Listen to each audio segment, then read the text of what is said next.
The Grillaz on the Rebel. We've got a very special guest with us, Scotty. Dennis Hogan, former IBO, is that right? World boxing champion. And I'm remembering correct in super welterweight? That's the one. Super welterweight division. Welcome, Dennis. Thanks for coming in, mate. Thank you very much, guys. Thanks for joining us, mate. We've got so much to talk about. I was telling Scotty earlier off air that you and I are great friends, and we've done lots of stuff together with the boxing. I went overseas, obviously, to watch you in Mexico. Tell us about the highs and lows of your career. I thought you were going to tell me about another story then, but hang on. We've got a few of those as well. But, keep them off air. Tell us about the highs and lows, mate, because I'm gonna talk about what you're doing now later on the show, but I wanted to talk about your career as well, because I think it certainly deserves it. Yeah, look, I mean, there was massive highs. Obviously getting to 28 wins and 1 loss, only failing in the world title, to get to where I did. And then in Mexico, at the last second, obviously, they give it to Munguia when the rest of the whole world felt that. Even people were just saying yesterday, everyone was getting a standing ovation. All the crowd were saying that I was winning it. Yeah. Like you were there, you understand. So that was from being on a big high to that then low. And then that continued on when I went and fought Charlo. Went up in weight to fight the monster and the larger of the Charlo twins. And that was unsuccessful. And then being inactive for 18 months. And then before fighting Tim, breaking my nose beforehand and all of that. But anyway, like I said, I drew a line in the sand there at that low point and said it's world champion or nothing. And I kicked on. We started again. And we got there. Cleggy has told me about when he did go to Mexico and watch that fight and said there's no way in the world that you lost that. Yeah. No. And it was just from our perspective, it was such a, like you said, the highs and lows. Obviously, I can't begin to empathise with what you've been through and what you went through on that day.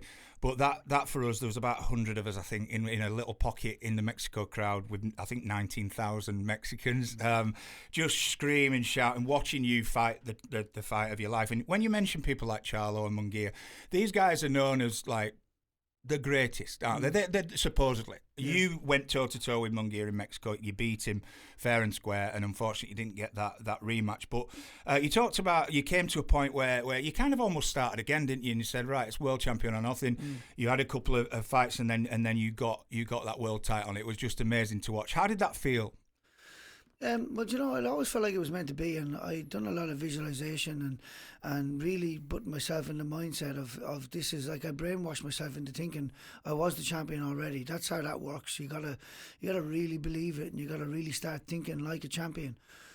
I had a key point moment where I looked in the mirror one day and said, from now on, this was in 2011, I changed my ways. I changed my whole life. I said, I am now the world champion. Every decision I make will be about achieving that goal.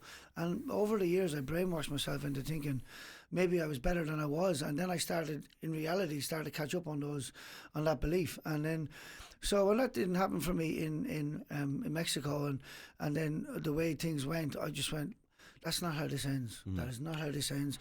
Let's go again. And then when I just said, you know what, we're going to start again. There was a guy, Tommy Brown, he had fought for a WBC world title as well, and it was a crossroad fight for us both. And little did I know, but I did have a feeling when I was in the ring against him, No Limit were really staring at all the fight. We did a few super welterweights on.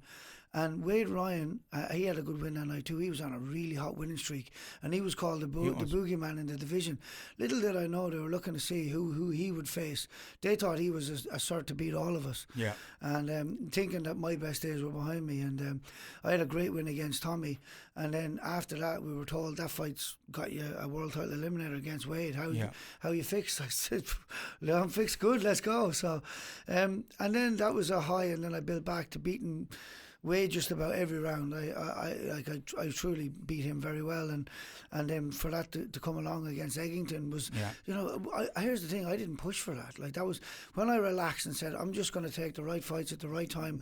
I'm not going to push it like I fought Tim with a broken nose, inactive. I'm not going to jump up to fight out of my weight categories.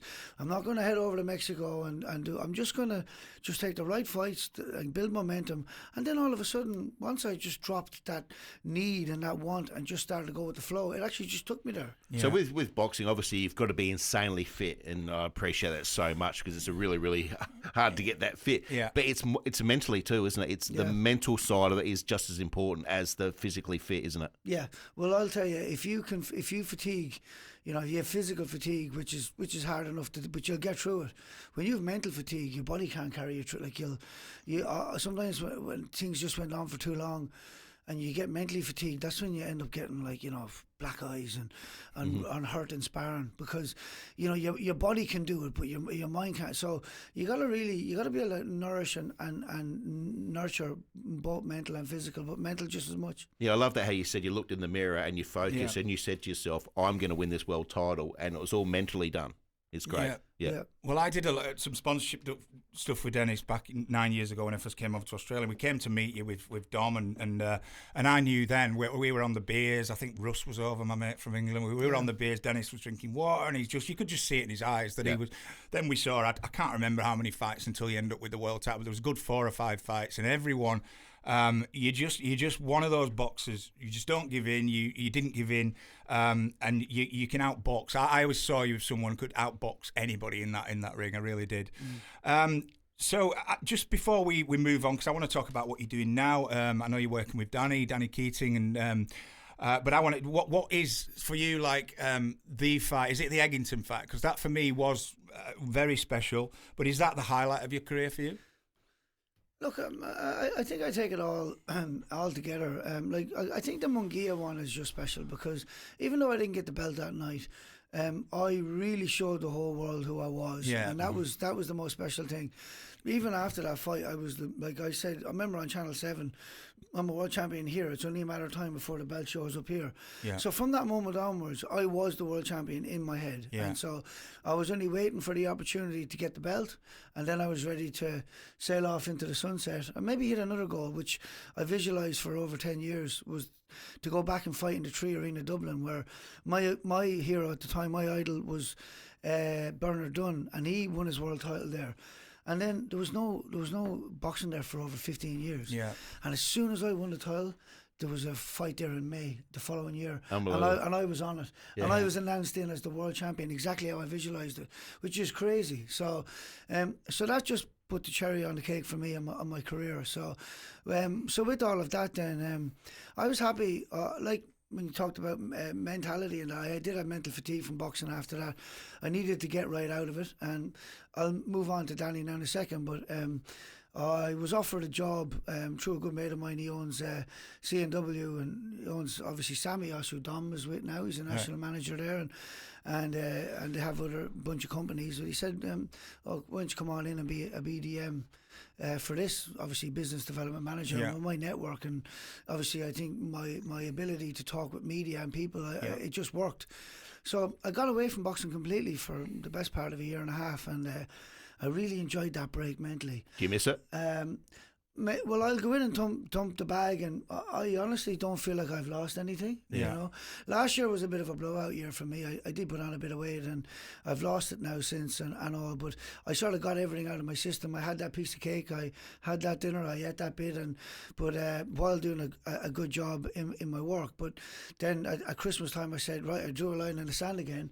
So it's time now to get everything right again, and I have done that. And so Danny Keating, who helped me with sparring when I was in Ireland, he said he wants to come because he started his pro career here when I think he was 19, but then he went back to Ireland for 5 years. He had 5 fights in 5 years. Ireland was non-existent in Ireland at that time. It's now kicking off again, but he said he might go back to Australia, and I said, well, if you're coming back, why not go to Brisbane? And just at that point I felt a bit bad that I had spent all this time getting this fantastic team. My team was fantastic, and then it just happened perfectly that obviously I was done, but the team was still there. So I was just, Danny, come to Brisbane. Slip Danny right into there, and then through my network now, Danny's he's got some sponsors, and you know it's becoming like a family now again, and that journey has started again. And here's the funny thing: I'll leave it at this. I'm way more nervous before a fight for him than I ever was for myself. No way. Well, it's like Really? it's like being in the passenger side of a race You have car. no control. No control. Yeah. Yeah. You know, and then I can't stand up and start shadowboxing to release a bit of that energy. Yeah. You know, it's all about him. So, but I have full faith in him. That's why, because it's not as if someone here is just chancing his arm. He's now with Mark Wilson, who's one of the most fantastic coaches. He's a world champion coach. He's trained world champion amateurs and professionals. He's obviously got Mucky, my former strength condition coach, and Stephen Edwards is in our corner too. He was my coach at the end of my career as well. They're the best team, aren't they? You know, we've talked about it on the sports show a lot. When you got these guys in your corner, you know you've got the team behind you. Yeah, brilliant people as well. Yeah, that's it. And I just help steer him as a manager. And then he's got Tasman promoters who has Joya Bataya, Justin Cerny. I'm looking at this going, if I had started like this, but it doesn't matter. I got to where I wanted to be, and now I get to throw the ladder back down. But you've got the experience to push these people through. You know the experience, so you can help this boxer or any other boxers that you want to help because you've been there and done that. Yeah, that's it. Yeah. You know, I know what to look for when it comes to contractual stuff and all of this, and just little fine details and stuff that I got caught out with. Like when we went, just as an example, and there'll be hundreds, but just as one, when I went over to fight Charlo, I didn't know that in the contract the deal that was done was MX gloves. These were the horsehair tiny. There's literally nothing on them. Yeah. They are less than an MMA glove. Don't let the MMA boxing thing fool you. An MMA glove is 4 ounces. Yeah. But it just means there's less stuff around here. Right. On the knuckle, there is quite good padding on it. Yeah. But in these horsehair MX gloves, there's nothing there. Wow. And I fought the biggest, hardest punching man in my life, and hit the ground twice for the first time in my career. So just little things like that, I'd want to be all over for Danny, and not let that happen to him. Just the experience. I love that. That it's so invaluable. Are you happy to stay with us for the next part of the show, mate? And we'll talk a little bit about Danny, a little bit about what you're doing now, and just I think a bit. We had Dr. Grace on last week talking about men's mental health as well, and I think I'd like to talk to you a little bit about that as well, Dennis. Yep. Yeah, for sure. Yeah. Awesome. Scotty, we'll be back with the Grillaz here on Rebel FM. Look forward to it. The Grillaz on the Rebel. Dennis, we were just talking off air a little bit there about... Got me all inspired and ready to go. Is retirement all said and done for you, or is there a chance? We talked previously a few years ago about Conor McGregor. Can you remember that? Doing a Conor McGregor-Dennis Hogan fight. That never materialised, but is there anything that get you back into the ring? Oh, yeah. The McGregor thing, actually, I did speak to John Kavanagh about it, and he said, no. He said he's got other endeavours at the minute, which turned out to be that movie that he did. Yeah. And we all know he beefed up for that anyway, so he was never going to make the weight. But when I was in Ireland, he was there, and he was banging on the canvas, throw the backhand, and because he's got a lot of power in his backhand. I can't trust landing my power shot and dropping him. Yeah. So a couple of times I actually did unwillingly I throw it anyway, but then I got caught. You know, for me it's about being elusive. That style for me, throwing haymakers, doesn't work. So, but mate, he was around for that fight in Ireland. But sorry, so just what was that last question? Oh, retirement, mate. Is it said and done? Are you retired now? Is there a possibility you're going to come back? I was resting. Look, funny enough, right? Munguia was to fight Canelo, and Charlo was to fight Canelo, and I was getting lined up to fight on that, and we'd organised good money and everything, and then I walked in to the branch, and they were like, "Oh, he's fighting Charlo now. He's fighting Munguia now." So they changed over. So then I lost that fight. So that was mid last year, and then ever since that, the fights had sort of been offered and fallen apart, and then I think I eventually said, do you know what?